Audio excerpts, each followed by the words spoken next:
Deathless Titans placed upon the face of the earth 3 generations of men. The first of them being men of gold.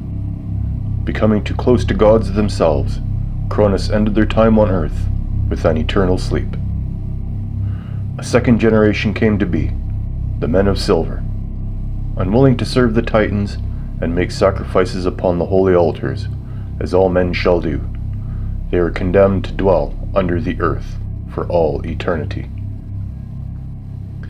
Finally, a third generation, the men of bronze, a brazen race, sprung from the ash tree. Terrible and strong are they. Join me as I tell you the tales of the men of bronze. This is Dragon's Blood, Odyssey to Dionysodoros, Episode 9. When they walked out to the stables by the guest house of Kefu's mansion, there was a short, bald man in grey travelling vestments standing there, holding a walking stick twice his height. His interest was in a scroll that was rolled out before him. His back was turned, and he held up a finger that stopped the 3 in their tracks. They looked at each other. "I know you're there," he said. "I just need to finish reading this fascinating scroll on alchemy." "Who are you?" asked Akim. He continued to read with his finger in the air, mumbling the words as he read at a lightning-fast speed. "Finished," he said, then rolled up the scroll and turned to face them. "My name is Menkaure. I am the head cleric at the Monastery of Hermes."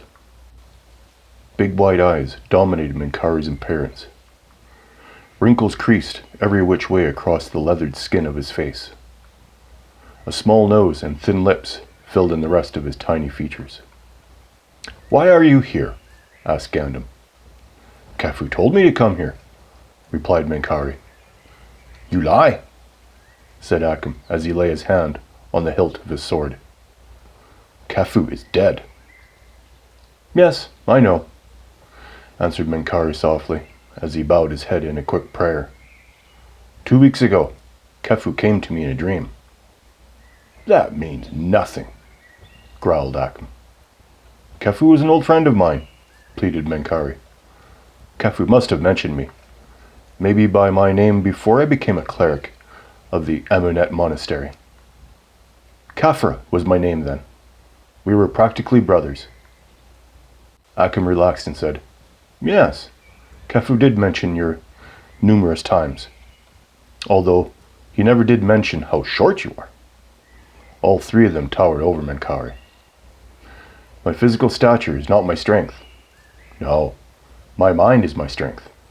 I never forget anything I've ever read in any conversation with any person or any place I've ever been." "You said that Kefu came to you in a dream?" asked Gandam. "Yes, he did, Gamden." "How do you know my name?" "Kefu told me all about you in my dream, but he never mentioned you." Menkaure pointed at Sunisret. Sunisret reached down and picked up Menkaure so he could look him in the eyes and said, "You're smart. With my brawn, we could rule the world." Sunisret laughed and put him down. Menkaure straightened his vestment and continued on about his dream. "Kefu also told me that I should follow you on your quest.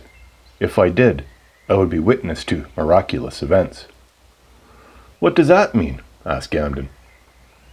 "I have no idea. He was elusive about the details. Kefu could be clairvoyant, and as the years passed, his powers became keener," added Akim. "Yes, his magic was powerful," continued Menkaure. "I corresponded him through the monastery courier. I've been cloistered there for most of my adult life." "Is that why you are of such a small stature?" asked Gandon. "That's right. My life is purely academic. Everything is done for me so that my mind can record everything it can." "How old are you then?" asked Gandon. "I have lived for 8 generations, and would like 8 more. Praise Hermes." Menkaure raised his arms to the air. "If you're so old, how did you get to Camwaset?" asked Sunisret. Menkaure gave a loud whistle. Within a few seconds, A large, saddled horse, laden with many large leather pouches and small wooden crates, came out of the stables. The horse walked with long, silent strides, right up to Menkaure and stopped. The horse lowered its muzzle for the treat it expected and got a piece of an apple. "This is my trusted steed and best friend. Her name is Merit. I raised her from a foal. When my days are full of learning, I can always count on her to take my mind away from the library and escape to the stables." "How do you get on your horse? Even the stirrup is above your head," pointed out Senesret. "Easy," said Menkaure with a smile. He took his walking stick, and with the hook on the end, he unbuckled a small rope ladder that came to the ground at his feet. In a few seconds, Menkaure was in the saddle, ladder rolled up and secured.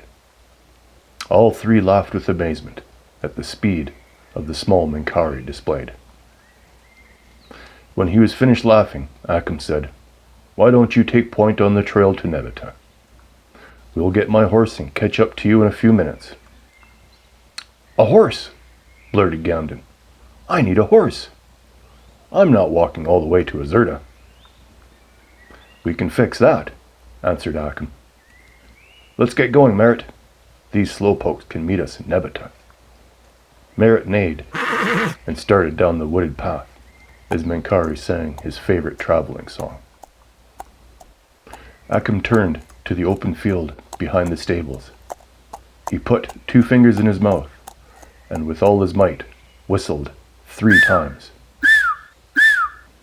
From the other side of the field, at the tree line, a young black colt came running at full speed, large clumps of dirt flying from its hooves. It reached them in just a few seconds. "How did you know that horse was there?" Gamden asked with amazement.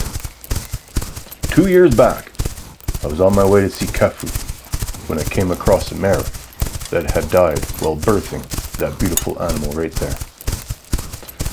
I cleaned him up and carried him the rest of the way here. Kefu and I nursed him back to health and trained him. The colt tried its best to slow down, but in the excitement of seeing Akim again, almost bowled him over. "This is Nauder," said Akim as he wrapped his arms around the horse's neck and held on for dear life. Every muscle rippled in Nauder's body from the exertion of the run across the field. "Wow, what a horse," said Senesret, wide-eyed with amazement. Gamden was speechless and could only nod in agreement. When Nauder finally came to a complete stop, Akim laughed out loud and said, "I've missed you too, boy."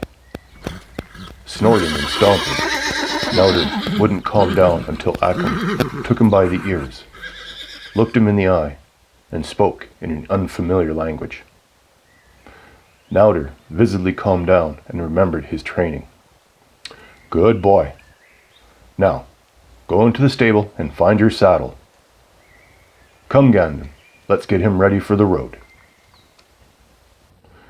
Look for episode 10 of Dragon's Blood, Odyssey to Dionysodoros, on YouTube.